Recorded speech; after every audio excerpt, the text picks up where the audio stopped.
Good morning, Mr. Comerzan, and good morning to everyone at today's public hearing of the Prosecutor Vetting Commission. My name is Christopher Lehman. I am the chairperson of this commission, and I will declare this session to be open.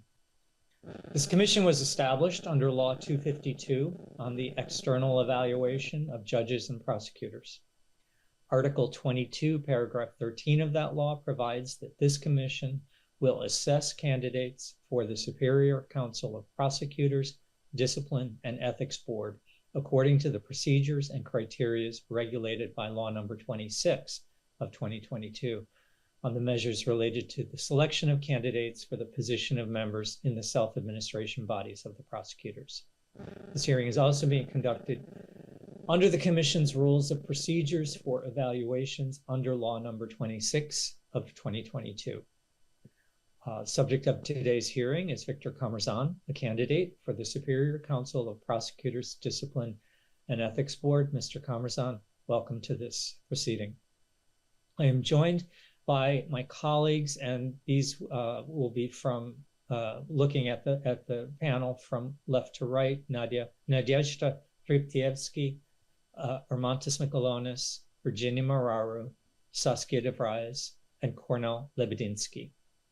The commission is also assisted by members of its secretariat. This hearing is open to the public and to members of the media. The hearing is being conducted with interpretation into Romanian and English, and I would recommend that for accurate interpretation, people should speak slowly and clearly. The proceeding is being recorded. The recordings of the Commission's public hearing will be available online on our website within 3 days after the hearing. Mr. Comerzan, during this hearing, one or more members of the Commission will ask questions to you. Please answer them truthfully and completely. Your explanations are important to the Commission in verifying your financial and ethical integrity. In formulating our questions, we'll take into account your privacy and where required and possible, the privacy of your family members and close persons. This means we will leave out any unnecessary details related to ID numbers, bank account numbers, specific addresses of real estate, and the like. And for your protection and privacy, we would ask that you do the same in your answers. At the end of the hearing, we'll give you an opportunity to make a closing statement to the Commission. Let me start by briefly reviewing the evaluation process for the candidate. The Commission initiated the evaluation on the 22nd of December 2023 by notifying the candidate by email and asking him to complete and return an ethics questionnaire and a financial declaration form. Victor Comerzan returned the completed questionnaire and declarations on 29 December 2023. As part of the evaluation of the subject's ethical and financial integrity, the Commission also obtained information from many sources, such as the National Integrity Authority, the State Fiscal Service, the General Inspectorate of the Border Police, and other public institutions, as well as financial institutions and open sources. The Commission assesses information it obtains from these sources for relevance and reliability. The Commission also sent you 6 rounds of questions. Those were on the 3rd of May, the 19th of June, the 19th of July, the 28th of August, the 5th of September, and the 20th of September, all this year, 2024. And you responded to all of those requests. On the 3rd of October, 2024, the Commission invited you to attend today's hearing. At that time, we notified you of the specific topics to be addressed today at this hearing. Mr. Comerzan, again, we thank you for appearing today. I'll begin with 2 preliminary questions. I'll ask you to respond in a complete and truthful manner. Let me ask you first, if you'd like to make any additions or corrections to any of the answers that you've previously provided to the Commission in our request for information. No, I have nothing to add.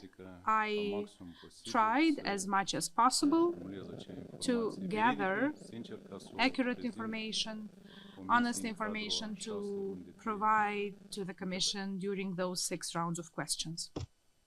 Okay. Secondly, I'd like to ask you if the answers that you provided in the 5-year declaration and the ethics questionnaire that you returned on the 27th of December 2023, are those still accurate as of today?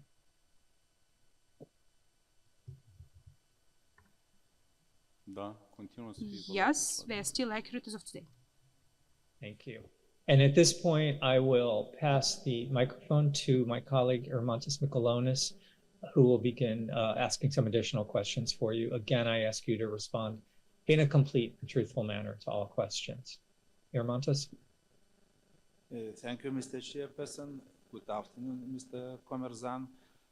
First of all, I would like to thank you for already provided questions to the Commission, but still we have some questions. And our questions were divided into 3 groups. The first group of questions is related to constructing of your dwelling house in Bricheni City and also expenses for constructing of this house.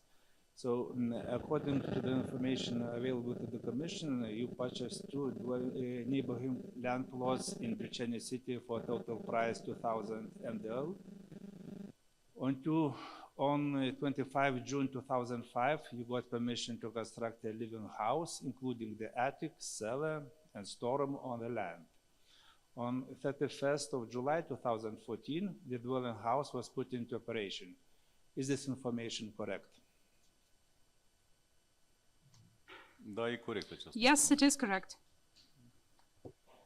In written communication with the Commission, you confirmed that the construction of the dwelling house and 2 auxiliaries started in 2005, and that 80% of the construction was finished in 2014. Is that information is correct? Yes, it is correct.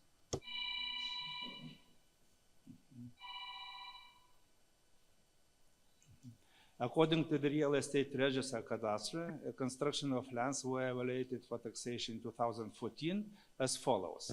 Land, 0.15 hectares at a price 17,589 MDL. House, 85 square meters at a price 63,474 MDL.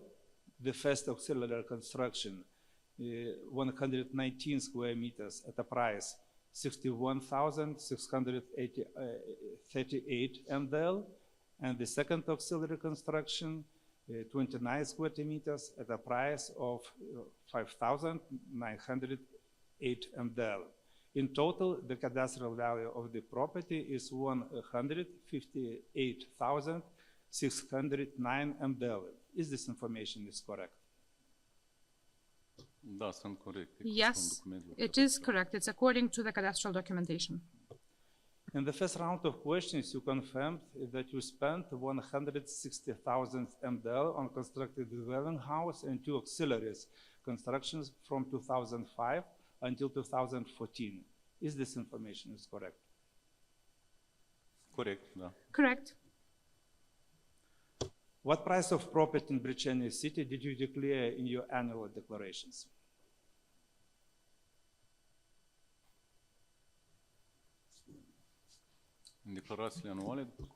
In the annual declaration, from what I remember, it was 160,000, according to the cadastral certificates. How did you calculate and establish this price that you declared in your annual declaration?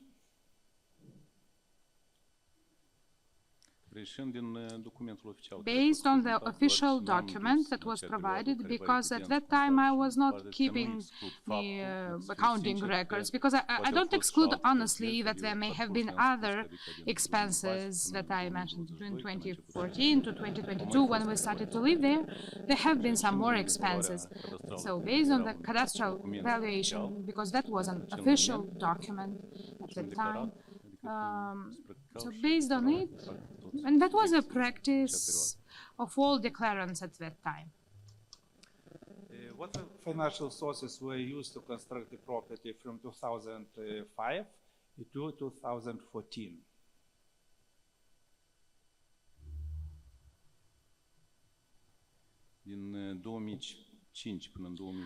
From 2005 until 2014,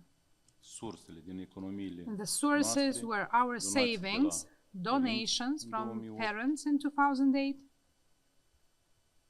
the loan contracted in 2007.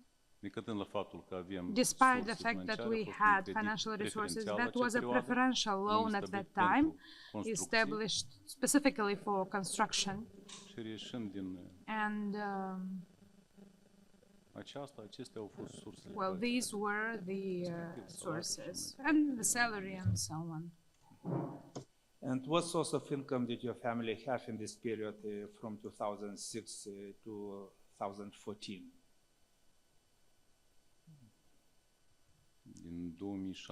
From 2006 to 2014, I'm not ready to list the sources of income, meaning that I don't have it in front of me. But the income sources were salaries, mine and my wife's, the donations from the parents, from the wedding, from christenings. So, they have been declared in 2000, and so for each year separately, as I declared, there have been some savings. But as I declared previously, the construction of the house was done with the support of workers who were not paid. They were relatives, as I declared previously. My father, who passed away, but he used to be a builder, and 30% of the houses that were built for friends and relatives were built by him, and it was a help coming from them, so we barely had questions. To these questions, what construction works was done by whom?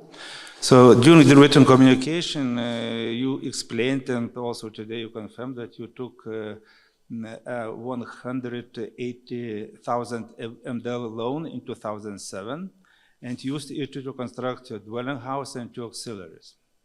The repayment of this loan was made from the family's savings accumulated until 2007, from you and your wife's salaries, and with the help of your parents and parents-in-law who had incomes from selling fruit, tree seedlings, coniferous trees, livestock, and decorative shrubs. Is that information is correct?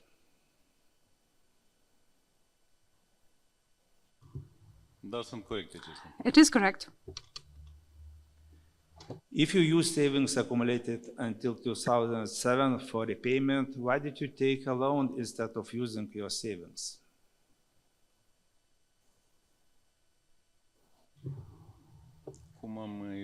As I explained before, that loan was preferential for constructions. There were some facilities related to the interest rate, and I was not sure what would be the necessary resources for the construction of that house. Therefore, and for the auxiliary constructions at the same time, more or less, but first the construction of a house started and then the auxiliary ones that I described in the question rounds. Thank you. In your opinion, what was the market price of your constructed property in 2014 when the house was put into operation?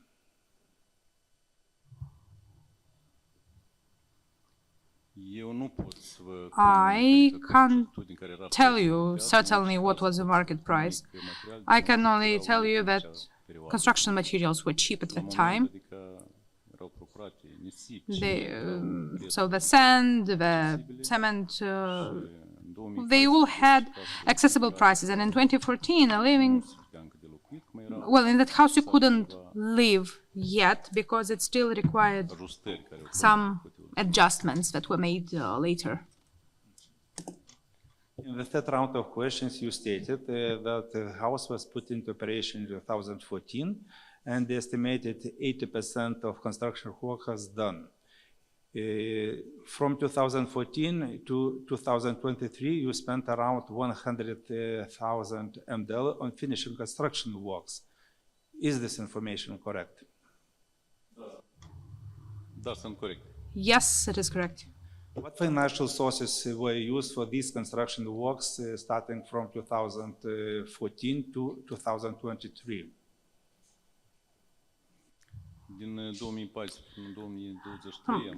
Between 2014 and 2023, I used financial resources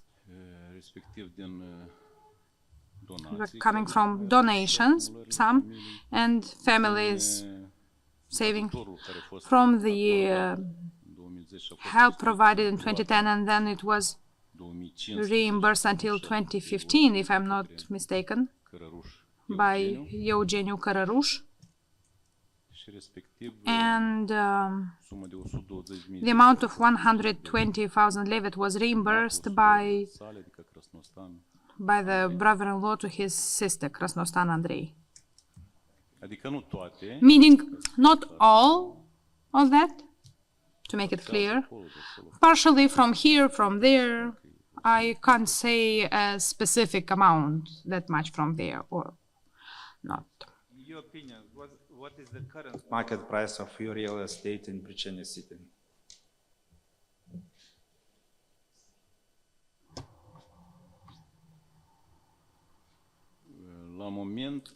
Currently, houses in Briceni are being sold at prices of 20, 25, 30,000 euros, depending on their location and so on.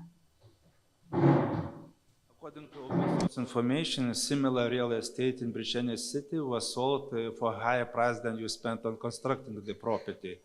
Could you explain the difference in prices?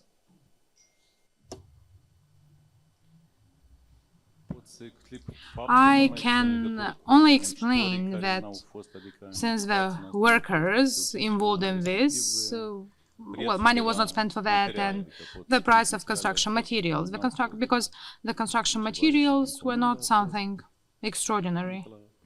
They were at minimum prices, like hollow concrete blocks, something simple, like wallpaper, nothing extraordinary. I could tell you that the pavement in my yard was laid in 2023. So the yard was paved in 2023. During the written communication with you, you were asked to submit documents for the construction of the house, and you stated that you don't have any documents in this regard. Is that correct? Yes, that is correct. I did not keep records or certificates at that time. For instance, if I bought sand as they were selling it at that time, it was sold without any, well, let's say at the edge of Briceni City, sand, cement was being sold very cheap, brought from Ukraine. So there was a price difference compared to the official prices in the shops, in the stores, and there were cheaper prices, market prices. Nevertheless, could you explain why you didn't save the documents proving your expenses, purchases of construction materials and construction services?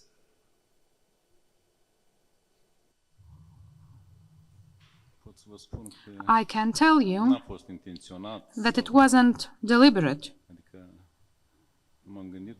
I did not think that a time would come when I would need those documents to submit them somewhere. I provided to the Commission a certificate showing what the prices were at that time, around 2010. The market prices. You explained that all the construction work of your dwelling house and secondary construction has been done with the support of your relatives and the leadership of your father, who previously was a builder. Is this information correct? Yes, that's true. My brother, my relatives took part in that, in construction and finishing works. What third persons helped you and provided construction services to your father and your relatives in the construction of the property?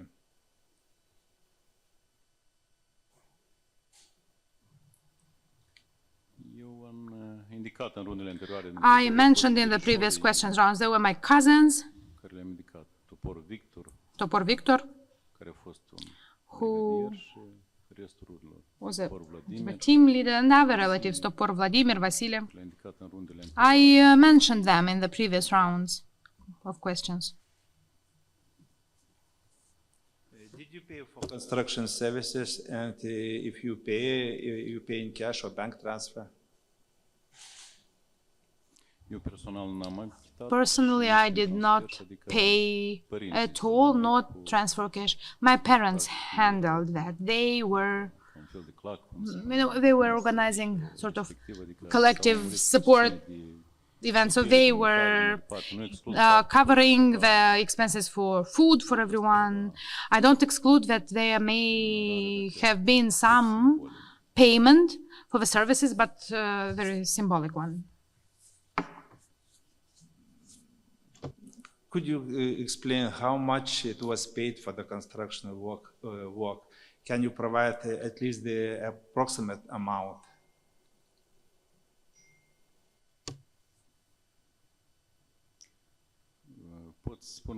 I can tell you that at that time,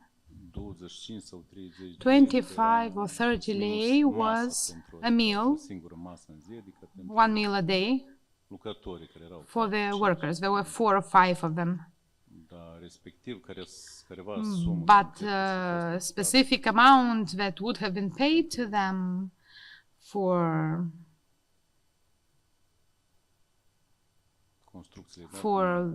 those construction works, I don't know. Could you specify what construction work was done by your relative and what work was done by other third persons?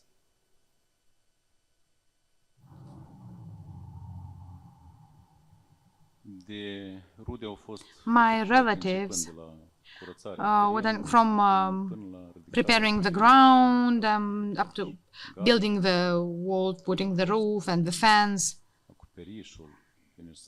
the roof, finishing on the outside. Third parties, if I'm not mistaken, they were putting the wallpapers in the house, painting. That was done by third person, some ladies. In written communication, you were asked to provide information on the construction materials used. You explained that approximately 2,500 pieces of tartan were used for the construction of the house and accessories purchased for 2.5 mdl, total of 5,000 mdl from the person Valentin, an inhabitant of the Brechene district, who produced these blocks on a patent basis. Also, stone, sand, and cement were purchased and paid for in cash, but you don't have any confirmatory documents regarding the amount spent. Likewise, construction materials were purchased for exterior and interior roofs from several economic agents from the Brechene and Edenet districts. Still, according to your statements, no confirmatory documents have been kept due to the long period and lack of legal obligation. Is this information correct?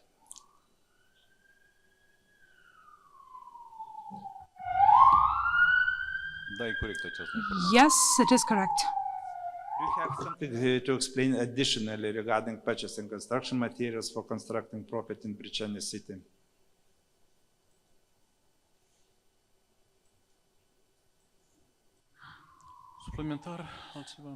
I can't tell you anything additionally,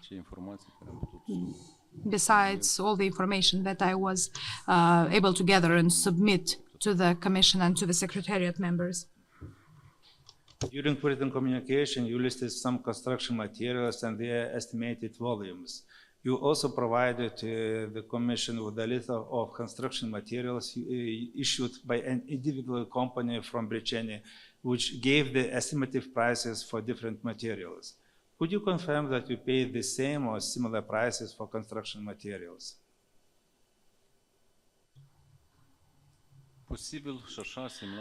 Well, it's possible it was that price or maybe even lower, because that price was an estimate provided from an economic operator, but I did not buy construction material from that specific economic operator, but from several ones, and I was buying them from people who were selling it outside.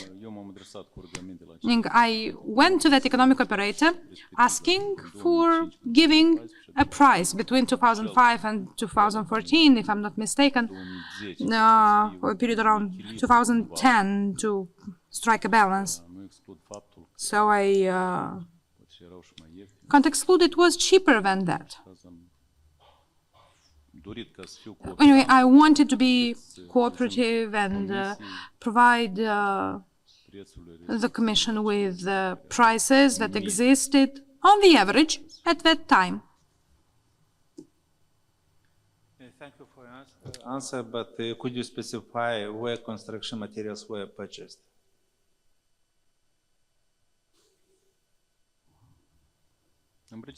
In Bricheni. Most construction materials were purchased in Bricheni. How did you pay for construction material, in cash or bank transfer? Cash. During the written communication, you also stated that from 2014 to 2024, some finishing works were carried out, furniture was installed, and landscaping work were done. Could you specify what construction works were done during this period and who did this finishing work?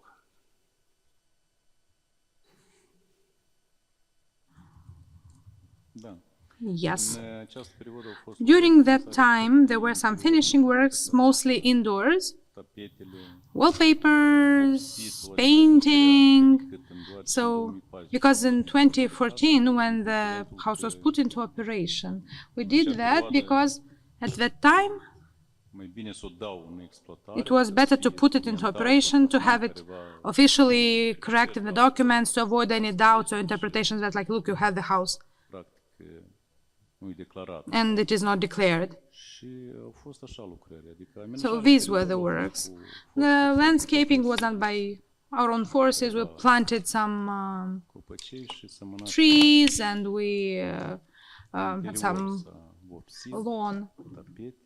And inside, painting wallpapers. And as I said, for the reason that I explained in the previous question rounds, the house is very small, as you have seen. Like the garage, one room, and the kitchen is bigger than our living area, well, the house where we live in. As I said, this happened because other circumstances happened later on. We needed dwelling because of the family issues that we had. The people who worked are two persons who are still in Bricheni, two ladies who were working based on a patent type of license, and they were paid in cash. According to the bank statements, your wife purchased construction equipment for 24,000 MDL on 16 April 2013. Could you specify what construction equipment was purchased and where it was used?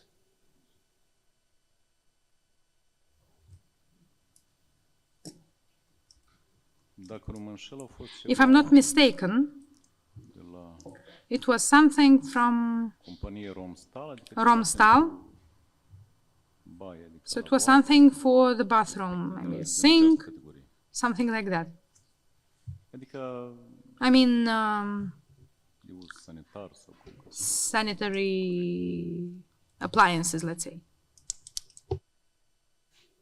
According to another bank statements, you made several purchases in the Bosch technical store as follows. On 3rd May 2018 for 5,000 MDL, on 9th May 2018 for 14,000 MDL, and on 10th May 2019 for 1,400 MDL.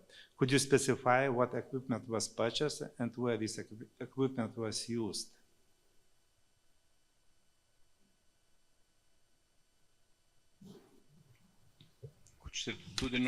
Well, I cannot be very certain now. Was it used for the house specifically or for the apartment? But it was anyway for the sanitary purposes mostly, the bathroom.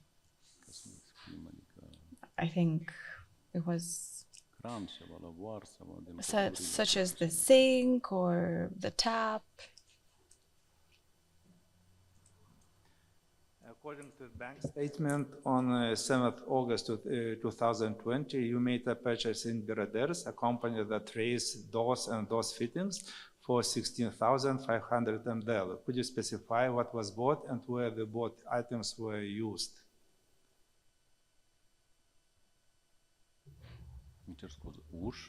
Doors? Did you say doors? Yes.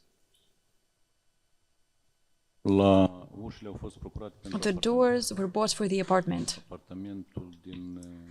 The apartment in Bricheni on Yeminescu Street, which was bought in 2011, 2012, if I'm not mistaken. And the doors were in a very bad condition. They were there since the house was declared habitable, practically. So we needed to buy indoor doors for the rooms and for the kitchen and the bathroom. According to your bank statement, on 19 May 2021, you purchased in Belce company ABC, which trades building materials for 19,104 MDL. Could you specify what was bought and where the bought items were used?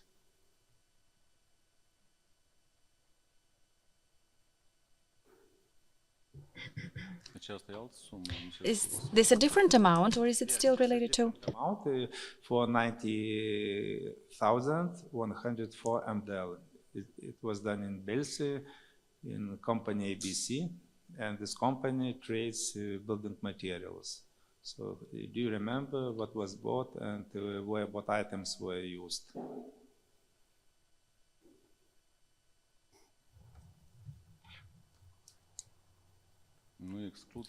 Well, it might have been something for the house. That could be the case. But to say now with certainty that it was either furniture or...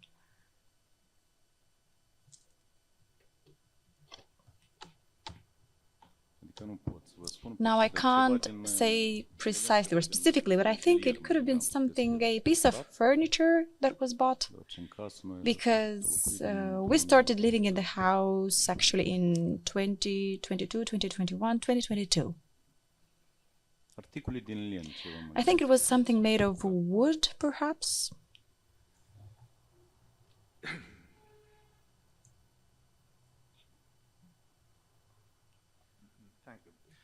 In the sixth round of written questions, you were repeatedly asked to provide estimative expenses incurred by you for some significant and indispensable works for construction, such as electrical installation, engineering, construction, heating system, and landscaping of the outdoor space. You did not provide the requested information. Could you provide such estimative expenses during this public hearing?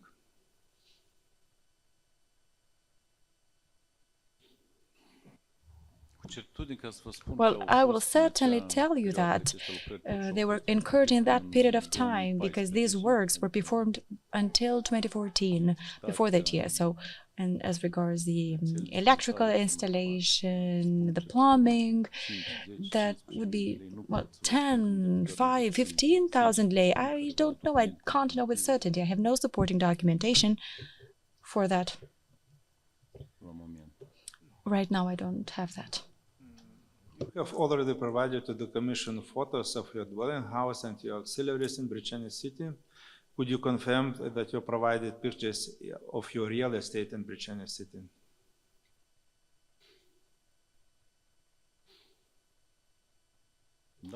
Yes, I can certainly confirm that.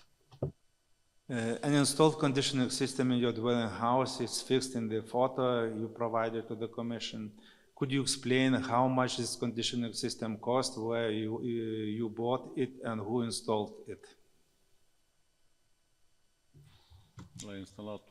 That was installed by a person from Bricheni. That person is still there. But that was installed maybe about 10 years ago. I don't know when it was. Was it before 2014 or after? So, and the price was about maybe 5, 7, 10,000 lei.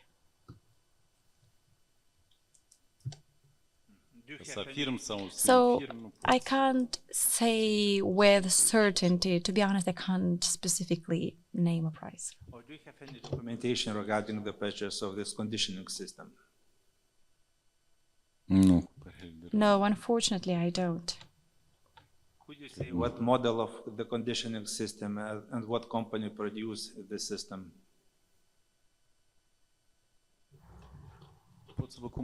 Well, I could talk to Mr. Yuri from Brichen, who installed it. He was the one who bought it also.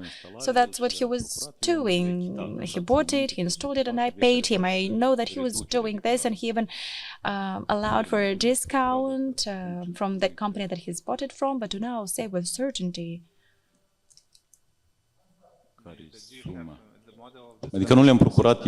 So I did not buy that personally. I did not buy that personally. And the last question regarding this first topic, do you have something to add or clarify? Could you repeat? Do you know maybe? I'm just trying to think back to remember the model. Was it something Chinese? Or American? I might be wrong. I don't know with certainty what model that was. But do you know the concrete company producer of this conditioning system? Do you know or not? Concrete producer of this system. I think it was a Chinese one. I think it was made in China. But now I can't say with certainty. And the last question regarding this first topic, so do you have something to add, clarify regarding this issue related to construction of your dwelling house and auxiliaries?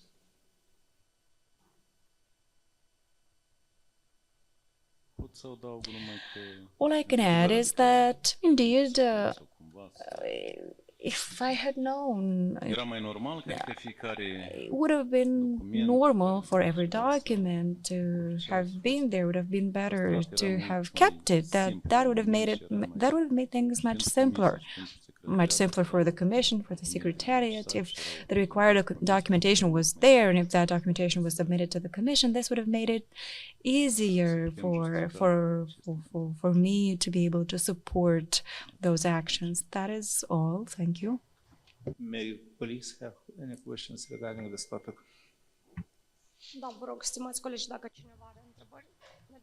Nadezhda, over to you. Good afternoon, Mr. Comerzan. Good afternoon. Only some clarifications to make sure that I got it right. So you stated that this house was built, if I got it right, between 2005 and 2014. Is that correct? Yes. Was it declared habitable, put into operation when it was 80% finished? Yes, more or less around the 80%. So it was not yet really in a condition where we could actually move in. It was not in that condition yet. You were saying that only the heating system, the electricity systems were installed, but all the other finishing works, the outfitting, the wallpapers, that was not there yet at that moment. They weren't, only later we did that. And the outside, it was also not finished. The exterior finishings or the yard, for instance, was everything outfitted already? The pavement? No. The pavement was put in 2023, so we've only, the landscaping we did a little bit of later, and the garden. And according to the information that you've shared with the Commission, until 2014, you've spent about 160,000 lei. To be honest, I've followed the cadastre certificates. I took the cadastre certificates as a basis. So I've looked at the declarations, and what I put down there, to be honest, it is not excluded that there might have been more or less some other amounts too, but now I cannot say that with certainty and hold steadfast to that amount. I have not made some calculations or some review, but from 2014 to 2023, you have confirmed in writing, and if I got it right today, you also said that you have spent another 100,000 lei to finalize the construction works, more or less. How big is that more or less, given the 100,000? How big is the more or less? I can't say with certainty is it 110,000 or not, but around 100,000. So the wallpapers, the painting, and so on and so forth. So should we make a simple calculation on the basis of the questions asked in writing? I understand that you've confirmed a payment that was made in one of the stores in Build of 53,000 for heating equipment, so on and so forth, for the house. Is that right? So there was an amount for the apartment, and the 53,000 was for the house. Is that correct? I can't say with certainty was it for the apartment or the house, because things were bought for both the house and the apartment, speaking of the plumbing facilities, and for the apartment 24,000 and 53,000 for the house. And these were bought in 2013. Is that right? Yes, before it was put into operation. All right. Now,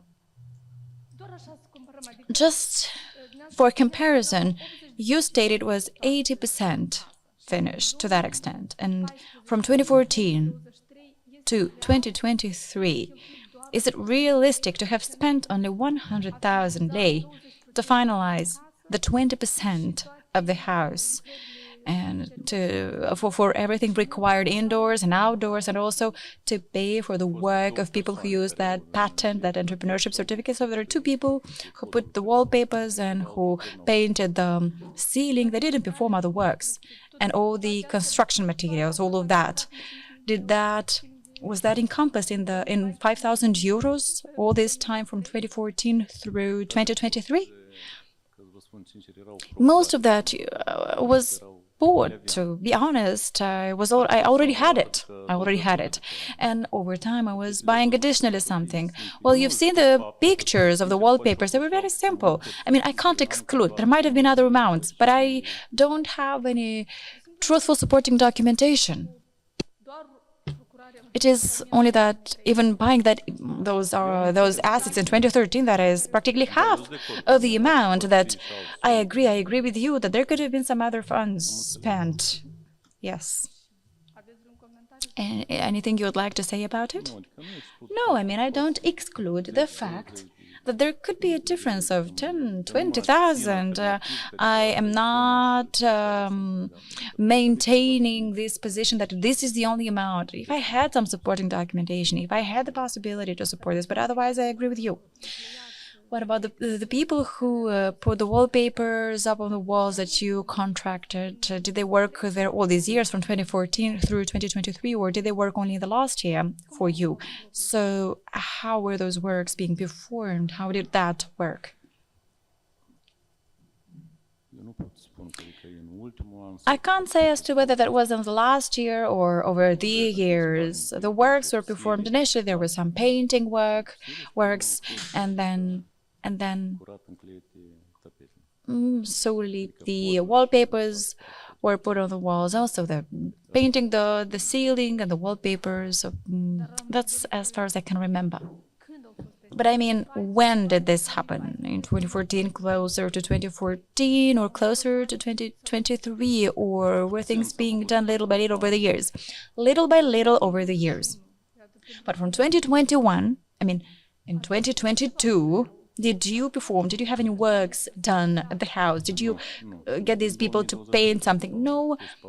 In 2023, the pavement works were performed, and as I've explained in the previous rounds, in 2018, if I'm not mistaken, for an entire summer, we tried to live there because a person tried to break in. There was a break-in attempt, and we've also had life insurances drafted, and then we didn't live there anymore because that was very stressful for the entire family, for the child. So we moved to the apartment, and then late 2022, 2023, we moved to the house. Thank you. Any other questions regarding this matter, Saskia?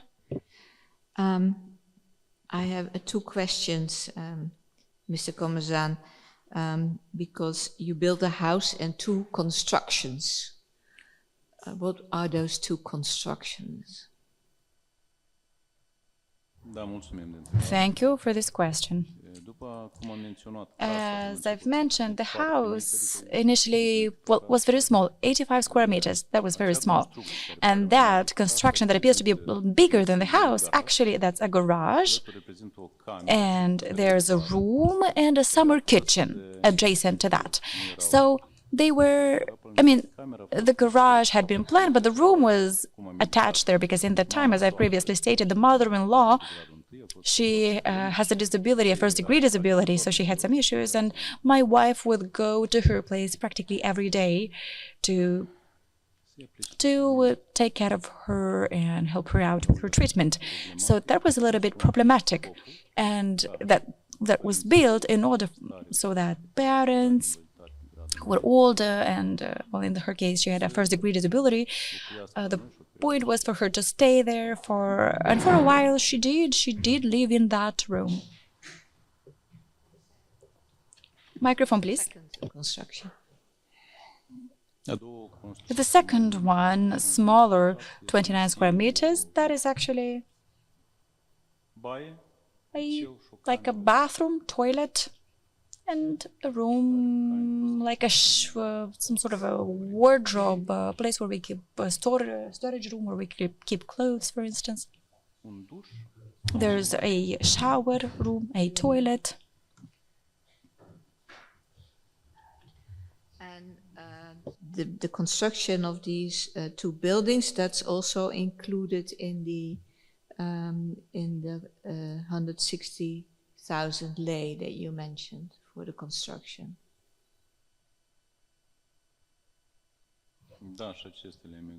Yes, they are included there too, on the basis of the certificates issued by the cadastral authority. So there's the cadastral value of the assets.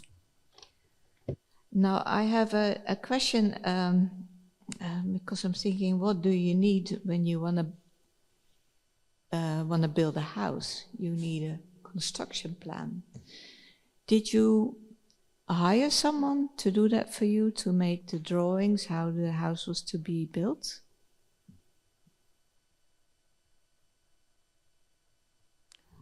Well, the construction plan was given to me by a friend, and everything was already there. It was like a Polish plan, and that's what the house was like at the end of the day, a little bit smaller in terms of square meters, and we took into account that, well, it was written there on the plan that it was supposed to be for a one-person household, so to speak. So that was a plan, a Polish one. I mean, the electric cords and everything, everything was there, but obviously not everything was done to the letter, so to speak, as per that plan. There were the specialists who built it. And do you still have that plan?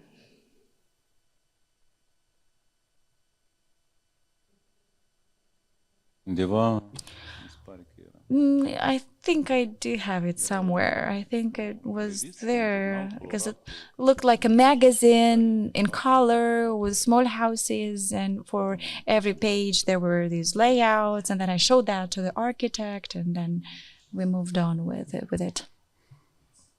And my final question is, when you want to build a house, you also do an estimate on how much it will cost. Did you do that, and do you still have it?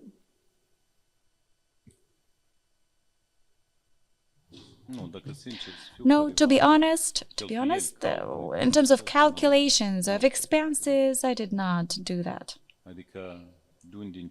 As in, what do we start with and where do you get to? I mean, I understand what you mean,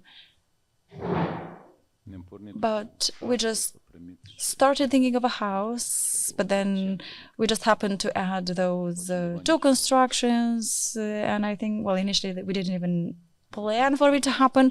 Initially, what we had in mind was to build a house, but then due to the circumstances, we've built that room with a kitchen, because the kitchen in the house is actually very small, as you've seen in the pictures that I've submitted to the Commission.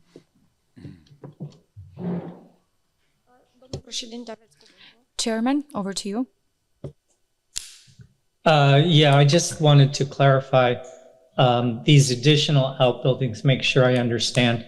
In addition to the house, there's a garage, a summer kitchen, an in-law apartment with toilets and facilities, and a second building on the property of at least 29 square meters that also has shower, toilet facilities, and storage that is actually suitable for clothing. Did I miss anything? Yes, thank you for the question. Yes, there is this accessory building that consists of garage, room, and summer kitchen. So that's one whole construction. And then a smaller one, 29 square meters, which is bathroom, toilet, and a smaller room for... I mean, where the garage is, there's a room, a summer kitchen, so that construction doesn't have a toilet and a bathroom. But the bathroom and the toilet is like another separate construction. All right, thank you.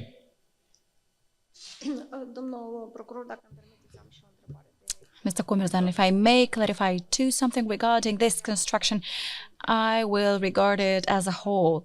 Can you tell us if on that land plot that you've built these constructions on, with the support that you were provided, now around it, at that time, when you've initiated construction works, were there other houses built already?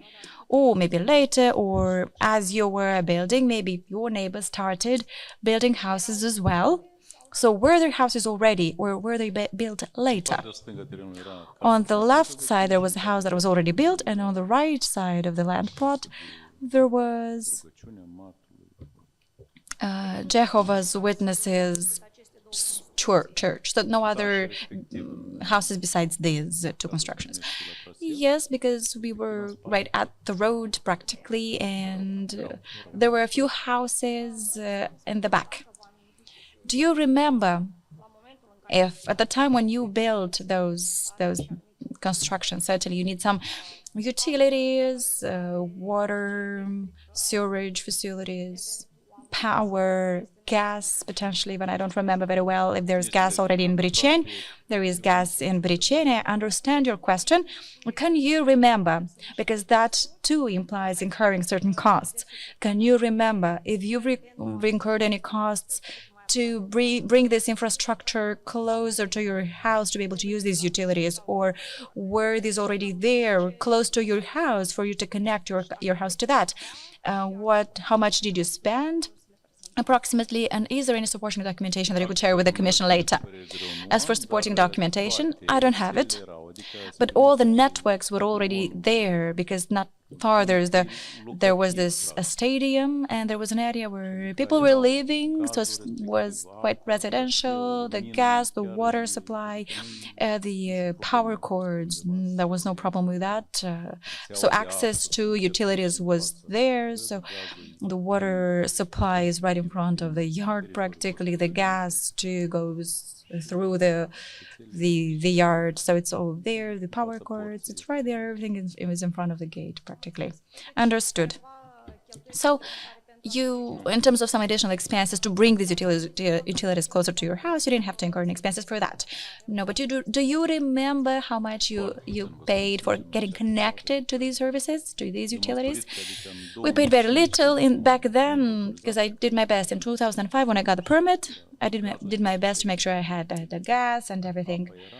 There was the water supply that was ready, so getting connected to the electricity supplier. And one more question regarding this matter. With regards to the 3 constructions, which are separate, as it also comes out from the pictures that we've seen, the ones that you've shared with the Commission. You've also mentioned today that one of the constructions, the smaller one, the 29 square meters construction, you stated that there was a bathroom, shower, a small, and a room like an adjacent one that you could keep clothes there for, but also one could also live there. So it was also possible for one to live there, or for instance to keep a wheelchair there. That's sort of a room. So that could be regarded as a habitable area, that room. Someone could live there should that be needed. Is that right? Yes, if that was necessary. We were thinking of maybe one of our parents if they were of a more advanced age. Now, my clarification question in this regard, I mean, regarding the 3 constructions and speaking of the house in general, it is certain that you made sure that that everything you needed, the utilities were there. But when it comes to that room where one of the parents lived, or if they leave the one that is with a garage that has the largest square meters, the most square meters, I believe that construction is too connected to the utilities. But I wonder if the smallest one is also heated, if there's electricity. There is electricity there, but no heating. So it's only for the 2 constructions, the house and first auxiliary construction that have heating. Well, in the second one, actually, there is no gas. The heating is electricity based. I mean, that room. I mean, there is, to explain it simpler, there is gas. It's not connected to anything. So if anything is needed, then it is heated using electricity. So yes. If it is needed only, then that's when we turn it on with electricity. Thank you. Any other questions? Madam Hriptievsky, over to you. Mr. Comerzan, just to make sure that I got your answer right. So you had a plan. Did you hire a designer or an architect who developed it? No, I didn't hire one. So what did you say when you meant that you had the polished layout or polished plan? What was it? So that was like a blueprint. A blueprint, how should I put it? As in the layout for a house that was meant for one single person to live in. And that was practically, there were all the details, the foundation, and how it was supposed to be built, access ways, electricity connection, and all of that. So from scratch and all the way until it's finished. So that was for the house. Did you pay for it? No, I did not. That was gifted to me by a friend. So a friend, that was like a magazine. But later, I've showed that layout to the architect, for the architect to grant their permission. Yes. Understood. And then the entire construction was based on that blueprint. I can't affirm that if we followed the plan, it was very complicated. Our people, I mean, you needed qualified workers, but our workers weren't really, they were not used. The utilities and all. But you stated that the father and the friends and relatives did all of the construction. Couldn't they have drawn up the plan as well, the layout, or were they just building and there was somebody else building it? They were building it only. So they couldn't have implemented that plan, didn't they? That was a sophisticated plan that they were not able to follow. No, they simplified it. They simplified it without...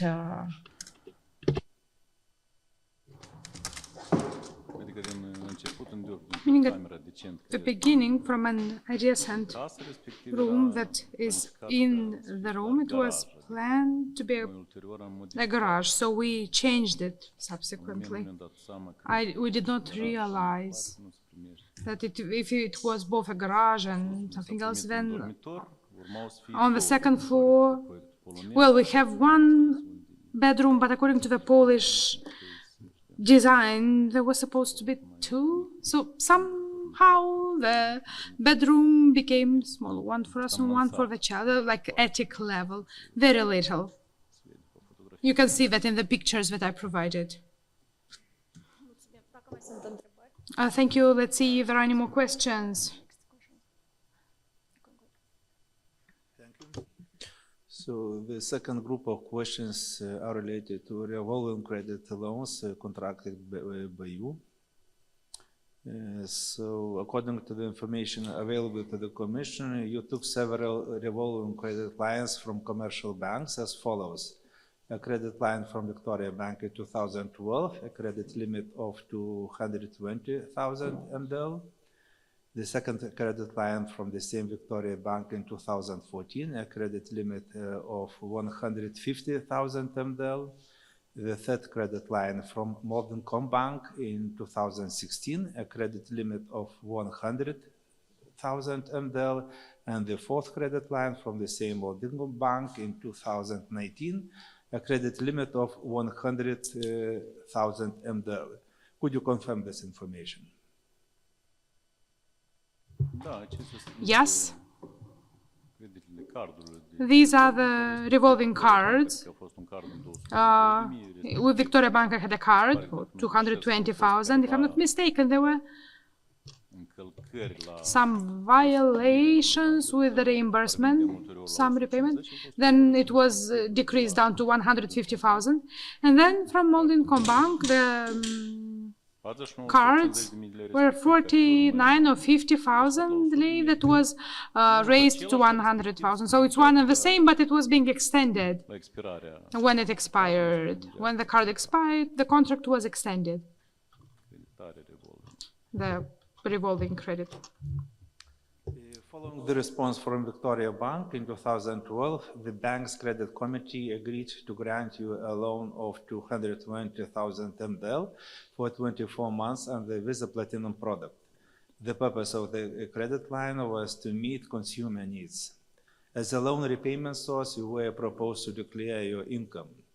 Based on bank information, you worked as a prosecutor in the Brezhnev district, and according to the salary certificate dated of 13th of July 2012, your average net monthly income for the last 6 months was about 5,000 MDL. Additionally, in the banking documentation received, it was stipulated that you were a founder of your mother peasant household, which was focused on agriculture. According to the financial statement for the year 2011 and the first quarter of 2012, the following indicators were recorded in the bank's documents. Firstly, the net average monthly income from entrepreneurial activities amounted to 34,495 MDL. In total, your average monthly income was 39,792 MDL. And secondly, in the case of granting the credit line and the Visa Platinum product for 220,000 MDL, with an annual interest of 15%, the maximum monthly payment obligation would amount to 15,250 MDL, which represents 38% of your debtors as your debtors' monthly income and does not exceed 50% of yours as debtors' net monthly income, under the condition for granting the credit under the Visa Platinum product. How could you explain this information provided by the bank?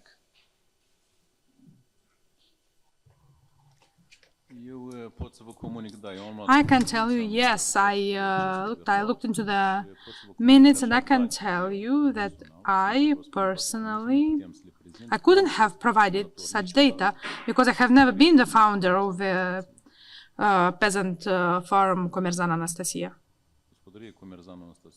The peasant farm Comerzan Anastasia operated with the support of my brother, who together with my mother handled things. Then it was deregistered, and Comerzan Vitalia took over my mother's peasant farm. Such information for me, I didn't even have such data as a founder of a peasant farm. I have never been, and I couldn't have been, and that would have been incompatible to the position I had, and for what reason? What was the purpose of the bank operator?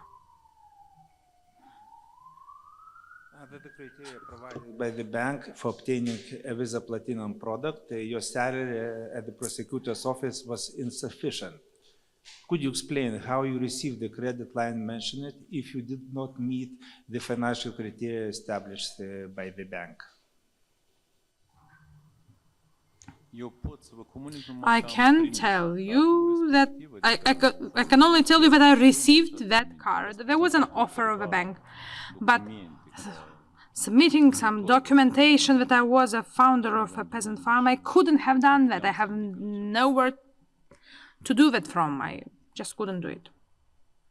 But do you agree that And I didn't even really need that card that I received. But do you agree that you didn't meet the financial criteria established by bank for getting such credit line? Da, sunt de acord. I agree. According to the information provided by Victoria Bank, on 6 October 2014, the bank's credit committee granted you another revolving credit line for 150,000 MDL for 24 months. According to the eligibility criteria established by the bank for Visa Platinum cards, these criteria were approved by bank on 25th July 2014. One of the mandatory conditions was to have a monthly net income of at least 20,000 MDL or to register the average monthly amount of receipts of any accounts held for the last 6 months at least 30,000 MDL or to have at least 100 MDL deposit contract. In the bank's documents submitted to the Commission, it is stipulated that you declared an average monthly income of 31,616 MDL, and the salary certificate and the balance sheet of the peasant household of your mother partially confirm it. How could you explain the information provided by the bank in this situation?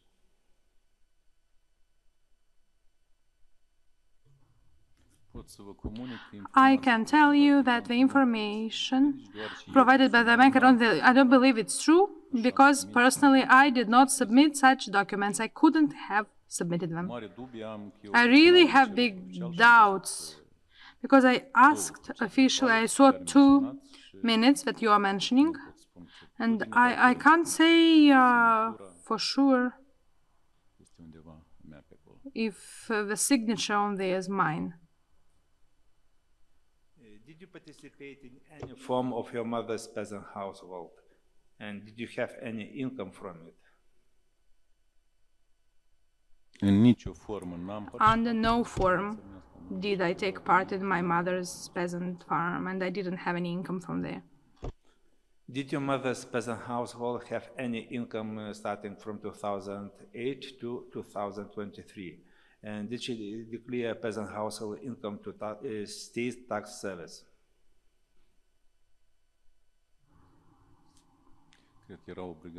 I think she had the obligation to do so, but there were years, from what I know, closer to the end, they started to do that, but she was managing it together with my brother. I wasn't involving in it.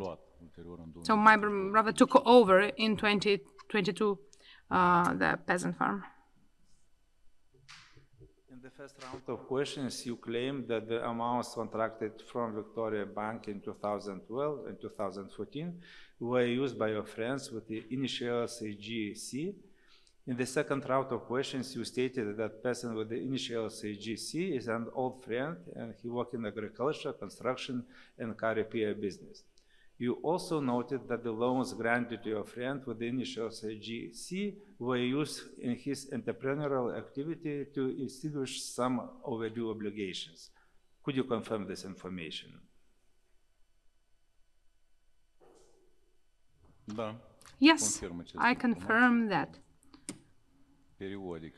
Periodically, This person, we would go to the bank, I was getting it, and it was in a way me helping this person without earning anything from it, because these cards with Victoria Bank or Holding Bank, they were revolving credit cards, and up to 56 days. If you took the amount of 150,000, but you put it back within 56 days, there was no interest rate. So you could have brought it in the morning, and that means that in the afternoon you could take the same amount and use it again.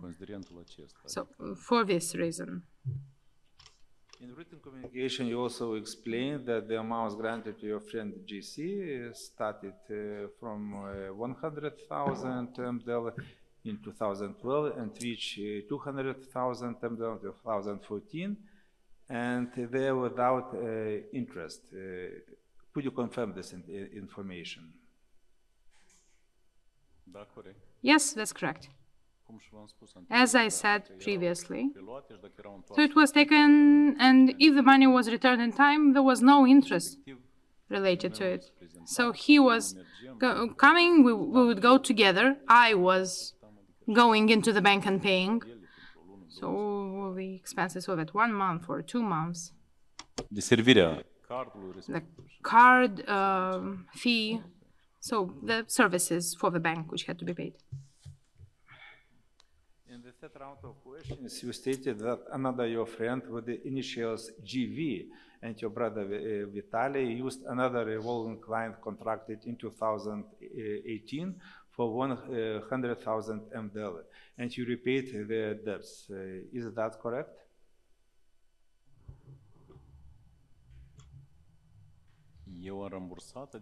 I repaid. I mean, the procedure was the same with Molding Bank. As I explained before, my brother needed then, I think he really took 100,000, he bought a car, and he returned that amount through me. So I was taking money, he returned it to me, and it was me who went to the bank and put it back. And the person that you mentioned, also working in agriculture, periodically would go as some friendly support. We were classmates and so on. To make it clear, I don't know how I can explain that. So you can see sometimes it's 100, 2,000, 300,000. Like over 1 year, or over, like if you take 100,000 and you bring it back within 1 month or 1 month and a half, you can take that same amount once more. So they would have used, take money from somewhere else, bringing it to put it back in the bank in order to avoid interest rate, because at that time agriculture was quite problematic. And that was a gesture on my side. I don't exclude the fact that these cards were used by me too, in making some payments, like, to be honest, some amounts. According to Commission's calculation, you provided loans to your friends and your brother from 2012 to 2014 and from 2018 to 2020, totaling in 1,800,000 MDL. Is this information correct?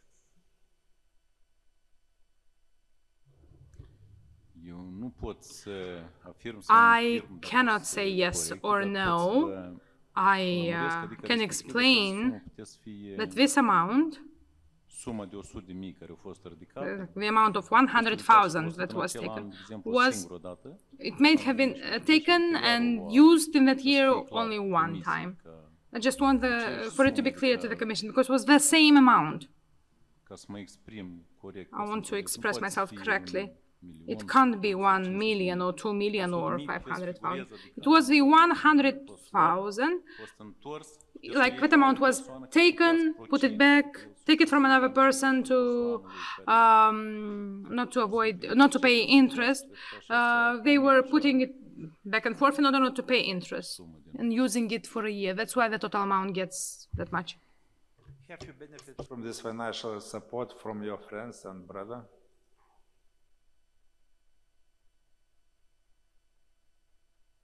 Adică s-a avut careva Do you mean if I got any benefits from that? No, no. Honestly, no. That's what I can tell. This was just me helping because I didn't have any interest. Just the amount was put back. There was no interest rate because one of them was my brother, the second one was my classmate. What is your opinion on whether the financial support of entrepreneurs or economic agents systematically does not contradict the law regarding the prosecutor's office and the ethics of prosecutors? Well, if I were to go back, I think I wouldn't take such revolving credit cards. I think, to be honest.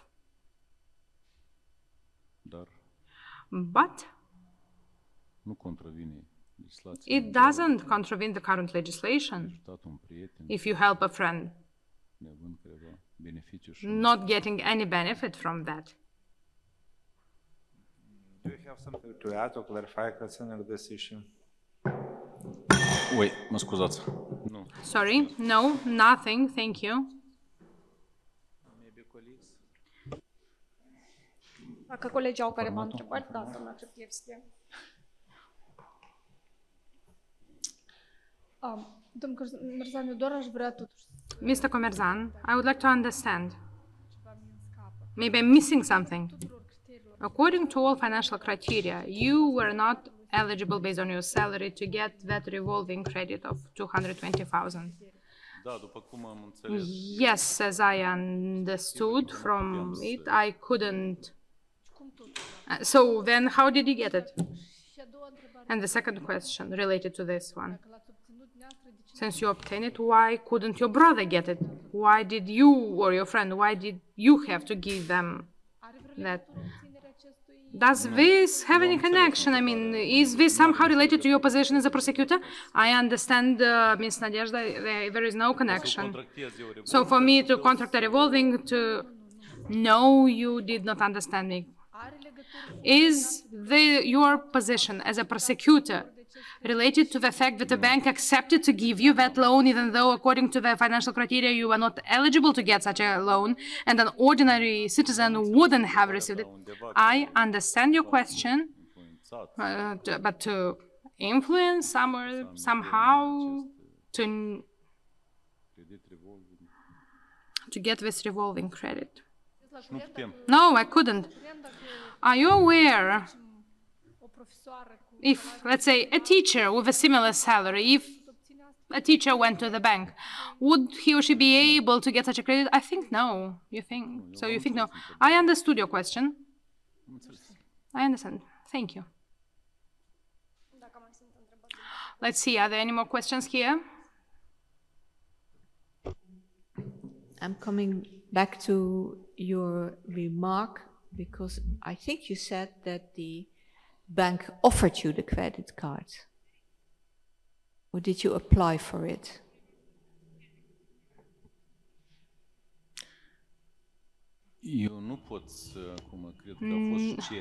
Well, there was an application probably, but back then, that was part of bank offers. I can't say about Victoria Bank, but from when it comes to Moldinkom Bank, there was revolving credits for 50,000 and then for 100,000.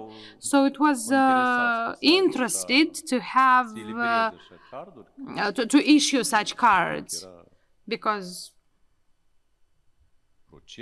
probably they got some percentage if someone was taking that amount.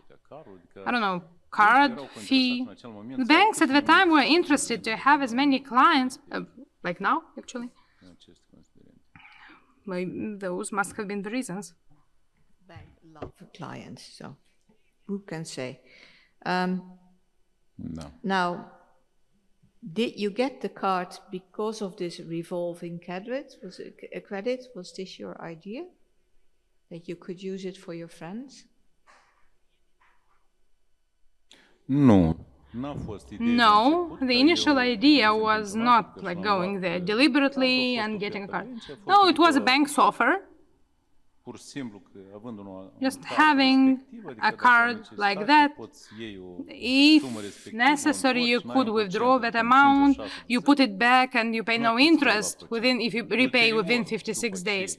And after that, after my friend, my brother found out that I had such cards, as I mentioned in the previous question rounds, they asked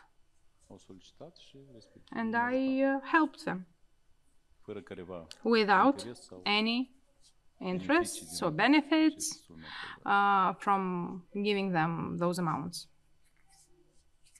An observation from my side, Mr. Comerzan, is that if you give your credit card to someone else to pay certain items with, or you go into the bank and you get the cash money and you give it to someone else, those are loans that nobody will see. Are you aware of that?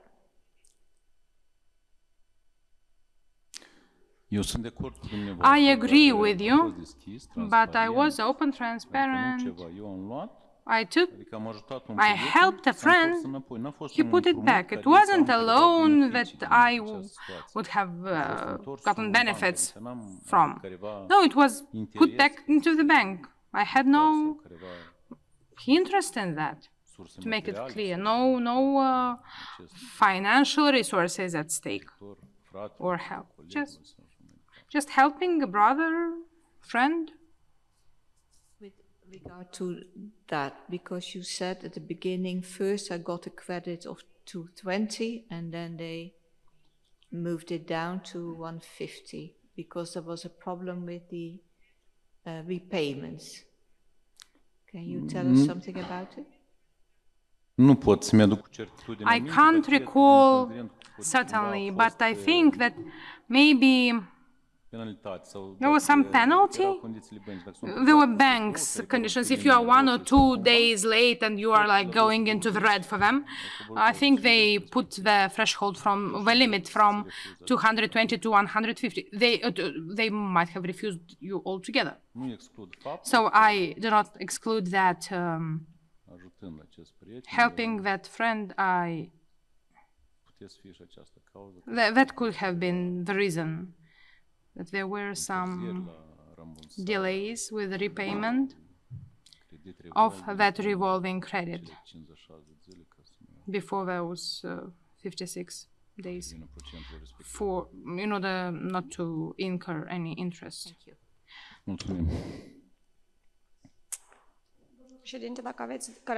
Chairperson, do you have any questions on this topic about the credits or credit lines?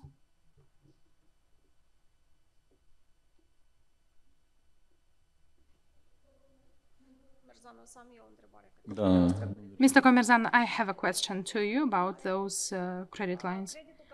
The credit that you contracted in 2012 on 14th April 2012, and the date of closing that credit line was 14 August 2014. Similarly to the others, they were around 4 years, 5 years, 3 years. So it wasn't like 56 days long using the credit line. Could you please inform us if these cards with credit lines were offered for a short time or a longer time, or from the moment you contracted the credit line from the bank and until the moment you closed it, that line in a way was held by a friend or your brother?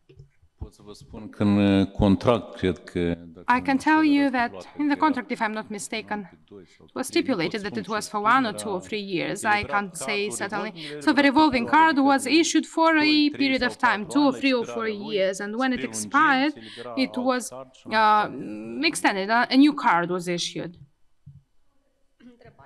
My question, my sixth question, when from the moment you received the okay and you got the credit card for that line, You gave it to your friend or brother, and until the end? No, I did not. Did you withdraw the money and give them the money? Yes, that's correct. When they needed, I was withdrawing. So, do I understand correctly? The cards were always with you? Yes, personally I held them. So when your friend or brother needed, let's say, the amount of 50,000, you withdrew it, you gave him, and after some time, yes, he come to the bank, and then they transfer it back to your credit line. I personally was doing. So 1 or 2 months later, they come and say again they need money, you withdraw. Why didn't your friend or brother go to the bank and open themselves such a credit line? Maybe not for such a big amount, but for a smaller one, because banks are open anyway. I think they did not have possibility. Maybe they had other loans too. I can't say right now. What were the reasons why they did not contract a loan? But I do not exclude, like one of the friends I think had, or maybe his wife had a smaller amount card, and since they did not have enough, that's the classmate, GV, like he worked with agriculture and things. His wife had smaller salaries, and they had 10 or 20,000, let's say, on that card. So you, to contract a credit, you also did not meet the necessary requirements to get actually that credit line. And documents were submitted, or at least from the minutes drafted by the bank officers, it was showed that you were the founder of your mother's peasant farm. If you did not provide any confirmation documents, where from did they bank officers take such information to include you with such information? Because in that way you met the requirements to get that amount. I cannot say to or deny the peasant farm, Comerzan, Anastasia, and then my brothers. I don't know what bank they worked with, if they had a bank account opened back then. Well, I can't exclude that maybe they were working through the banks if they had an open account. Yeah, but it did not say that it was your brother that was the founder. It was your name. Yes, I understand, I read it, but again, I did not provide such data. I did not sign for that. I couldn't have given them such data given my position. And I can't be the founder of a company in the land plot. Let's see, maybe colleagues have any more questions about that. Chairperson, maybe you have questions about this topic? Nothing further from me. Thank you. The third topic is related to imbalance in your income and expenses. Based on your asset declaration and information provided to the Commission in written communication, the Commission identified an imbalance in 2008, 2009, 2010, 11, 17, 18, and 2021 year. You were asked to explain that in the 5th round of written questions. Thank you for submitted information. You disagreed with the Commission calculation and statements regarding the imbalance and provided some explanation. Do you have something to add to this information that you have already provided to the Commission regarding the imbalance in your income and expenses? No, just as much as I communicated during the question rounds.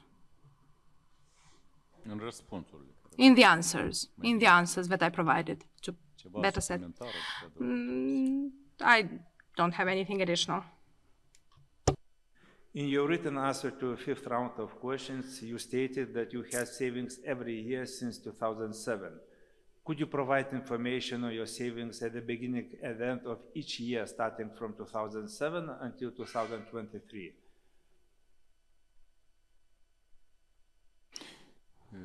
Or maybe you need additional time for that. You could provide this information in written after this public hearing.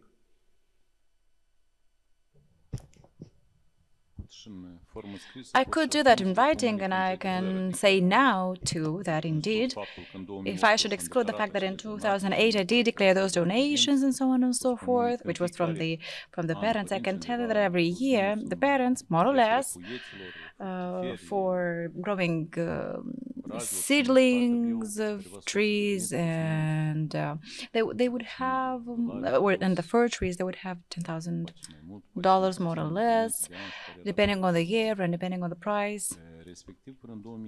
So until 2016, there was no obligation to. I declared it once, and then unintentionally, I didn't think that I would have to declare every year what savings I had. For every year, I mean 2007, 8, 9, 10, 11, for every year respectively. I've always had some savings, some funds at home. There was a particular amount that I think was not above the 15 salaries, but then back then there was no obligation to declare that. And as I previously mentioned, even that loan that I've paid up, that I took back in 2007. So, over these years, I've had savings. Could you explain if you use savings, and if yes, how did you use savings?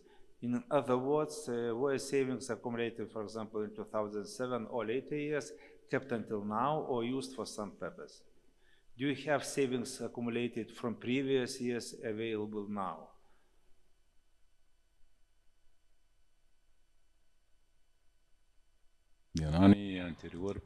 Well, from the previous years, I couldn't have, I mean, since all the way from 2007.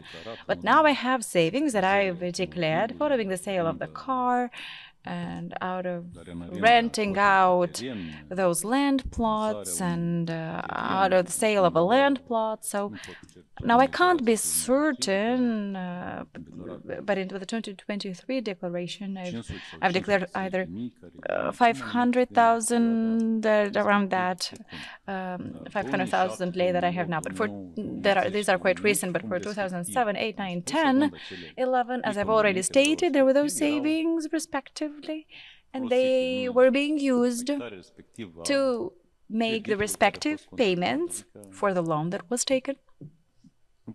So I can't affirm that that money has been staying there. There was flexibility. You use some to pay and then you put back. I can't say that. I wouldn't be honest if I said I've kept funds that I started saving back in 2007 and that I've been keeping that all the way till now. So there is the amount that I've declared in the 2023 declaration following the sale of the car and so on and so forth. The land that was declared.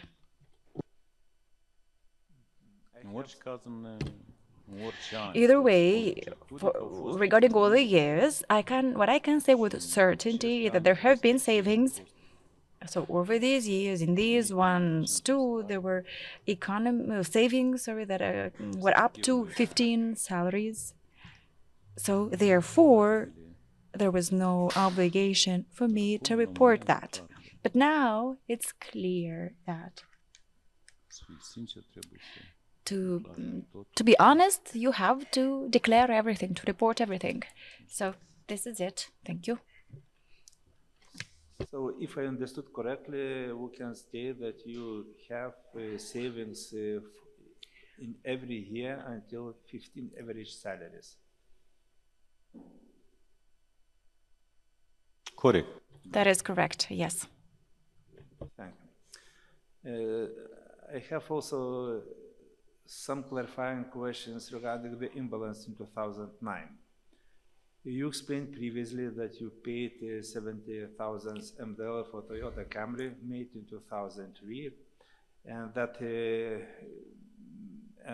the repair cost in total 40,000 MDL were paid in the next 8 years. For the Commission to calculate these expenses of 40,000 MDL per year, could you please give us the estimates of amount spent each year? if divide the amount of 40,000 by 8 years, would that be an accurate approach for the Commission?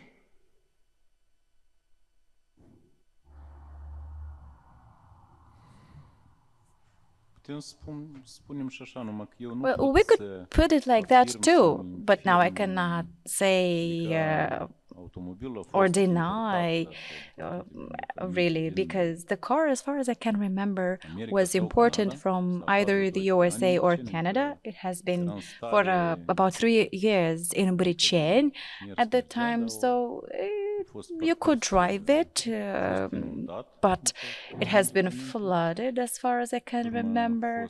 And then there was also hail damage, and the car had been repainted. And the inside seats have also undergone certain refurbishments, certain changes. So along the way, these money have been invested into this car. But to say with certainty how things happened, I mean, I guess we could say that too, that over those years we could divide it like that. But I can't say that in 2013 or 12 that that's what the year when it was certainly painted. I don't have any documentation. I did provide a certificate from a company that is in this field, and there was an approximate amount as to the cost. And back then, what was the cost for painting a car? Oh, well, one that was damaged by hail, that is. And therefore, as far as I can remember, changing the covering of the seats inside. And there were some smaller investments.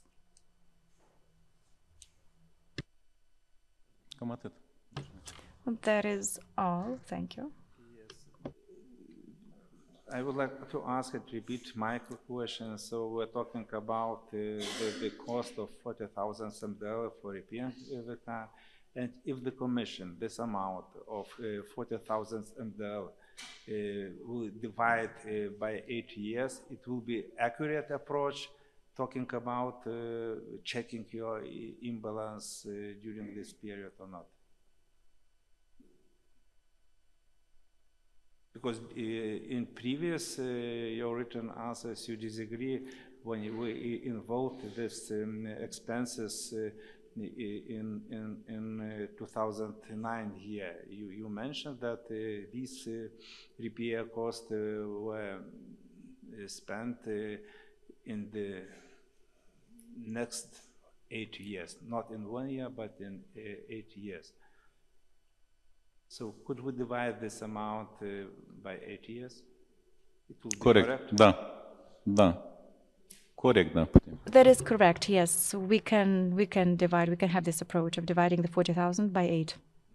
Thank you. The next question regarding the possible imbalance in 2017. And I would like to clarify circumstances of purchasing the Toyota Camry car in 2017. The price of the car, which is $33 USA, is set in the contract. And according to the credit agreement in 2017, the company you contracted the loan from to pay the price for the car was granted to you an estimate of 250,490 MDL. According to contractual provisions, that amount was paid directly to the seller. The contract also provided that you will pay an estimated 360,000 MDL as the first tranche. In your answers to the fifth round of questions, you stated that 250,000 MDL was a part of 360,000 MDL. Do you still think that this information is correct? Could you explain how and when you paid the rest amount for the car, and what source of funds you used for this payment?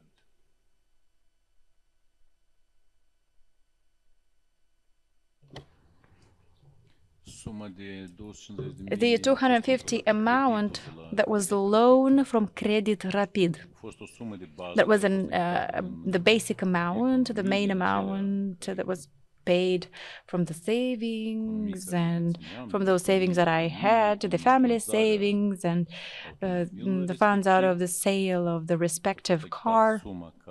And the amount was paid, that respective amount of 19,000. But in the rounds of questions and answers, that was, as far as I can remember, 250. That was also somehow the 250,000 was included in 2017, if I'm not mistaken. But that's when the loan was taken. That for the 250,000. And Casco insurance was also included there, and that was paid up in 2018, in February 2018. Could you confirm that the price of the car was $33,000? Da, corect. Yes, that is correct. And from the credit, the credit was paid directly to the seller of the car in amount of $250,000 MDL. Do you agree? Cred că da. I think so. So could you explain? Da, eu, după cum țin minte, da. Yes, as far as I can remember, yes. There was a credit, a loan, and the payment was made before the maturity date, before the deadline, because, I mean, I think it was for 3 or 5 years, I can't remember, if there was amount, I would have had to pay $5,000 additionally if I took longer to pay it back. But could you explain how you paid the rest amount for the car? It was, do you remember the eu am explicat. Yes, I've explained that in the round of, I can't remember which one, the 5th or the 6th, I can't remember specifically which one, but I've explained that as I had an amount of money, the one that was given back by Krasnostan, Andrei Kararush, Eugeniu, and other savings that I had. So if I'm not mistaken, in 2016, that was approximately 200,000 lei, and therefore they were.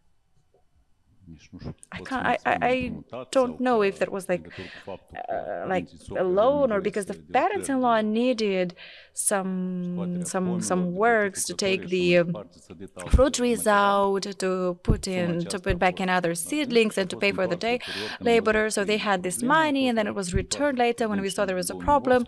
They returned it in 2018. In order to pay the entire amount and not to have to pay those additional payments that would have amounted to about more than $5,000, if I'm not mistaken. I can't remember very precisely, I can't remember very well, but the additional amount was increasing quite a lot, I mean, to the payment that was due for this car at the end of the day. But do you remember how you paid the rest amount of money? It was done in per one day. It was several transactions. It was done by cash.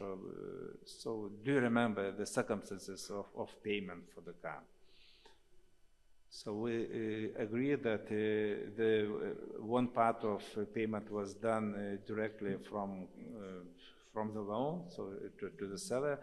So how the second part of price was paid? Do you remember?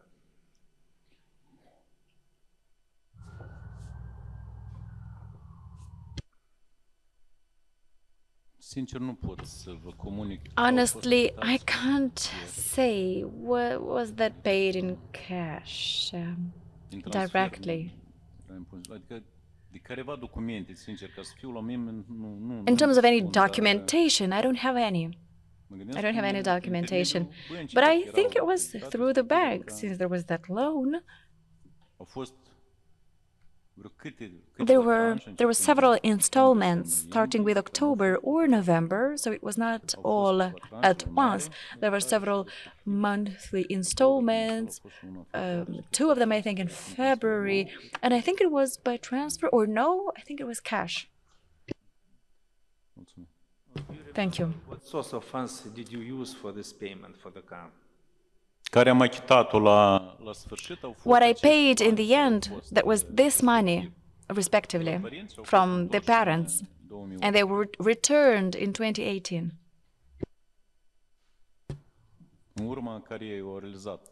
So that the money out of having sold, they've earned that money, and then that's where it came from. From 2017, there was either lent or given as support. I'm not sure what wording I should choose best. Do you remember the rest of the price of the car was paid in MDL, in Moldavian lei, or in other currency?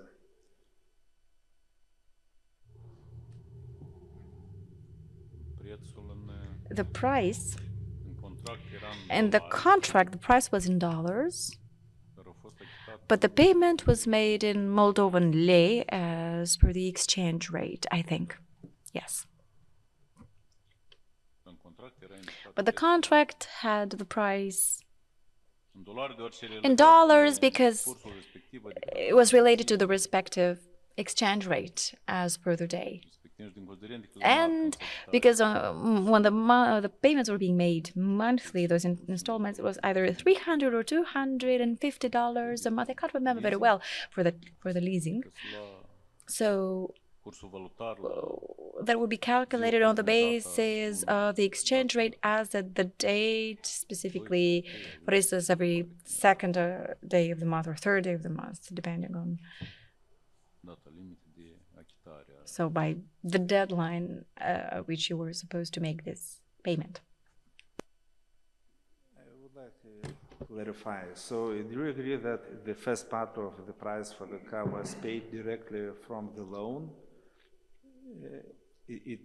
No. No. No. So how it was paid? No, first- 250,000 MDL to the seller. It was directly. Respectiv în 2018. In 2018, Cash. I paid in cash. Creditul ca The loan was taken. condiție era de achitat. Well, the condition was to pay the entire amount. Fost achitați companiei So de the money was paid to the Toyota Center. toți banii. All the money was paid to them. But the loan was like for an individual, a natural person. That was a leasing agreement. That's how I understand this. So the loan, I was supposed to pay the loan back. There was a monthly installment that was established. It was supposed to be paid back. Could you clarify in total how much you paid for this car, Toyota Camry? Do you agree that the price of this car was 33,000 USD? Da, sunt de acord. Yes, I agree with this. I agree with this. So could you explain once more how it was paid? So the sum, one part of payment was from the loan, another from your savings. So what part? Economii, vânzarea mașinii. Savings and the sale of the car and so on and so forth. So that was the first installment that I paid from this particular source. And then the second part was on the basis of this loan. And it was done in 2017. În 2017 o parte. In 2017, a part of that, and in 2018, Creditul rapid în sumă de the Credit Rapid, the loan from Credit Rapid, that was 240,000 or 250,000, around that.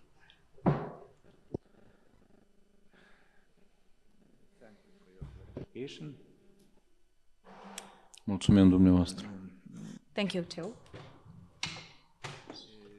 The second question is regarding a possible imbalance in 2018.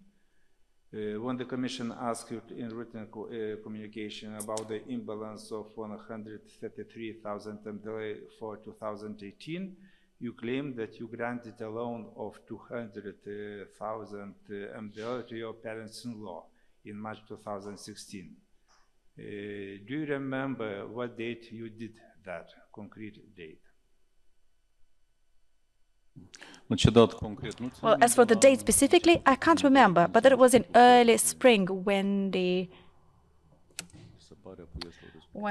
started this farming works for the seedlings that were to be sold. It is correct that you had an estimated 200,000 MDL in cash in March 2016. Is correct? Corect, da. That is correct, yes. Do you remember when your parents-in-law paid you back the loan? And it was in total amount or not?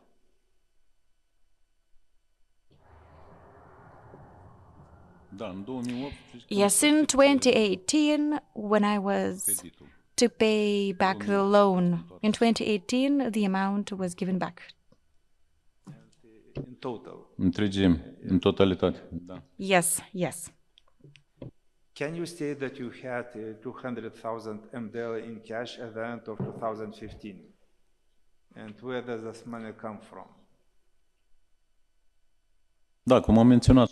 Yes, as I've mentioned in the previous rounds of questions and answers, this money came from the transfers. When the 10,000 euros were paid back by Cărăruș, then the 120,000 given back to the sister by Krasnostan Andrei, her brother-in-law.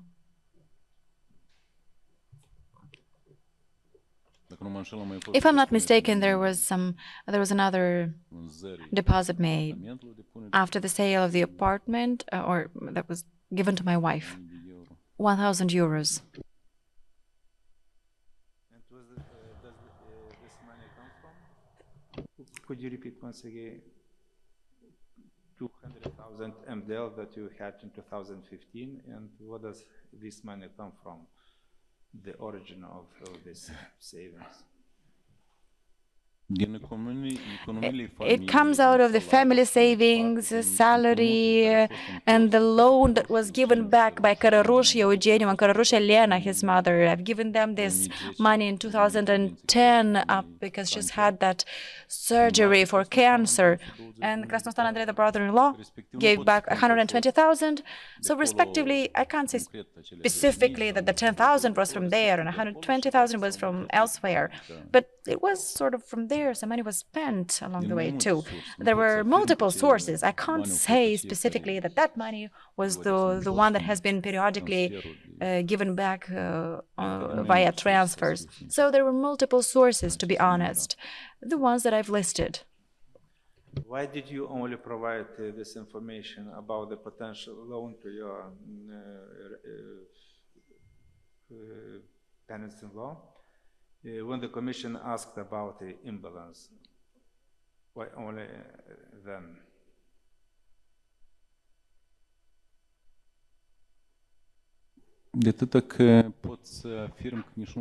Because I haven't even regarded it as a loan in the proper meaning of this word. I regarded this as some support, help provided for those works, because over these years, we've been helped by the parents, by my parents-in-law, all the time. So there was no document supporting this. There was no receipt whatsoever. It wasn't a loan in this proper meaning of the word. It was more like... You stated in the written communication that you disagree with the Commission's calculation regarding amount for the consumption expenditures for population. Could you provide your calculation of your family's consumption expenditures or specific explanation of why the National Bureau of Statistics calculation are not applicable in your situation, in your case?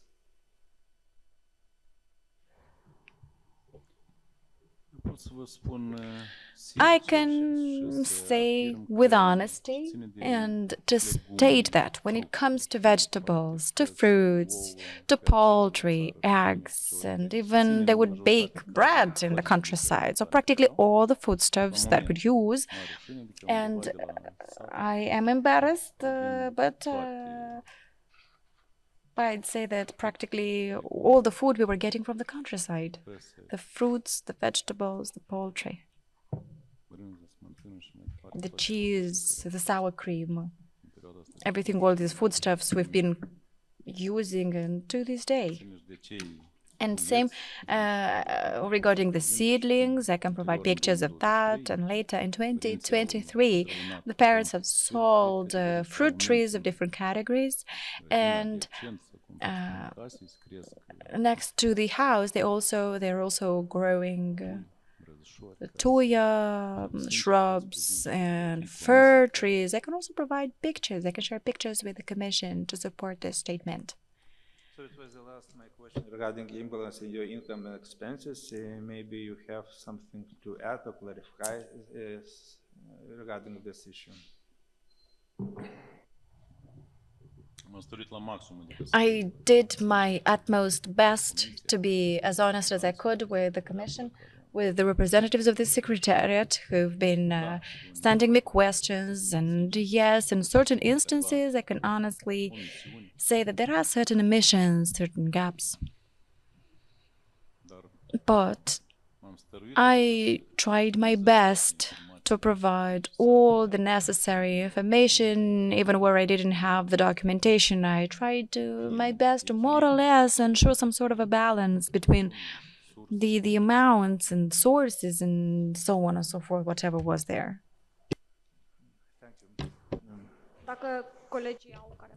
Looking at my colleagues, if they have any questions regarding these imbalances, income and expenses imbalances over the reporting period and the issues that came up in for this block of matters. Well, I will have a couple of questions to follow up on certain matters. You've mentioned in your answers to the first questions regarding these imbalances between income and expenses, you've mentioned that you've received over a number of years, that you've received donations from parents. And if I got this right, it was also for the period 2011 to 2014. Is that correct? There was a donation from 2007 to 2008, and it was on one of the declarations. That was an amount that was that was bigger. But in that time, well, there was help provided. I'm not saying it wasn't, but in terms of certain donations that I was to, I had that amount and I was provided support, help for the consumer goods. No, money donations from parents. You've stated that you've received along the years several donations from parents that was supposed to be like financial aid to you because they had that peasant farm where they were growing seedlings of different. No, the peasant farm was a separate thing, but the seedlings were being grown on the adjacent land plot next to the house. But it was the brother and the mother who were dealing with the peasant farm, the orchard, the wheat and the soya, and so on and so forth. But so when it comes to the peasant farm, that's the joint income of the members of the household, including yours. So financial aid like that, like the ones that the parents used to make, were they also for the brother, or did they have a joint household? I think my brother was even better off since they were working together. Understood. I don't have other questions. Chairman, if you have any follow-up questions regarding this matter, over to you. No, I don't. Are there any other members of the Commission that have questions at this point?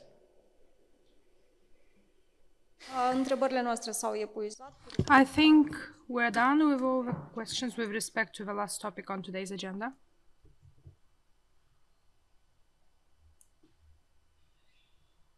I'm not hearing anything, so I'm assuming there's no further questions on any matters from commissioners. Okay. Yes, no questions.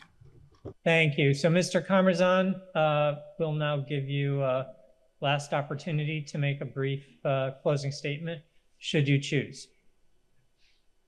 Da, doresc. I do. Mulțumim frumos. Stimați membri ai Okay, well, comisiei. Esteemed, Da, da. Oh, I'm sorry. Please go ahead. Nu se aude? Stimați membri ai comisiei. esteemed Commission members, Toți conștientizăm asumat we de alocuri unele are momente din all acest proces aware that nu sunt cele mai sometimes parts of this process are not most pleasant. And that's true for candidates that are subjected to the evaluation and not for commission members. Given the nature of the information that is to be collected and analyzed in terms of the social realities existing in our country, which were quite changing over the last 10, 15, 20 years. Therefore, some information seems irrational and hard to explain, but most citizens of this country had such practices when we had to accept, in our turn, to provide help to our relatives and friends, which was not contrary to the law. It was just necessary for survival. It was necessary for us to be able to stay home, given the insufficient conditions that the state provided. Therefore, such circumstances need a particular approach. My personal opinion is that a similar process for the evaluation of professional integrity and financial integrity of law enforcement employees would be good to happen once every 5 years, based on criteria as clear as possible, and that would allow every candidate to provide precise data to be checked in line with the recently adopted legal requirements. And in this way, I believe that the process will be more efficient, and they will be less likely to exclude professionals from the systems that were built over time, just because of some contradictory information that cannot be remembered and expressed to the commission members because it just happened such a long time ago. In the same circumstances, I personally regret if I was not explicit enough with some matters that were raised during my evaluation, but I assure you that it wasn't deliberate. I just tried to emit some supposition, to avoid sharing some suppositions in order to avoid getting to wrong conclusions. I truly respect the profession of a prosecutor, which developed me, and I'm fully open to keep fulfilling my job duties in the future to strengthen and improve this system for the best interest of the state, of the society, and in order to protect particularly people against some illegal acts. And I also want to apply all my skills in investigating and discovering offenses that are committed in order to make sure that the punishment provided for by the law is applied to the ones who are guilty. In the end of this hearing, I would like to thank you for your dedication, for your work, and for the effort made. Esteemed Commission members, in order to reform the law enforcement system in Moldova, which is a very topical need right now, and we all hope it will achieve the result that is expected by the entire society. Thank you very much. And I wish you success. Mr. Comerzan, thank you for your participation in the evaluation process and at this hearing today. The Commission will now deliberate on the matter and issue a decision in due course. And so I will declare the hearing to be closed. Mulțumim. Thank you.